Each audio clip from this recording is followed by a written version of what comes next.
নমস্কার বন্ধুরা, কাঞ্চন বস্ত্রালয়ের তরফ থেকে জানাচ্ছি শারদীয়ার প্রীতি, শুভেচ্ছা আর ভালোবাসা। আমরা থাকছি গোপালবাগ জগদ্ধাত্রী পুজো কমিটির পক্ষ থেকে বোধন এক্সিবিশন।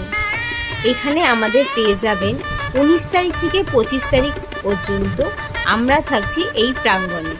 আমাদের কাছে পেয়ে যাচ্ছেন শাড়ির ভ্যারাইটিস কালেকশন, ছাপা থেকে জামদানি থেকে শুরু করে শাড়ির বিভিন্ন আইটেম আপনারা এখানে পেয়ে যাবেন। আর তার সঙ্গে পেয়ে যাবেন ছেলেদের টি শার্ট থেকে শার্ট থেকে শুরু করে বাচ্চাদের বিভিন্ন আইটেম এখানে পেয়ে যাবেন। চাদর থেকে শুরু করে বেড কভার থেকে শুরু করে সব কিছু এখানে পেয়ে যাবেন। আর দেরি না করে চটজলদি চলে আসুন আমাদের এক্সিবিশনে।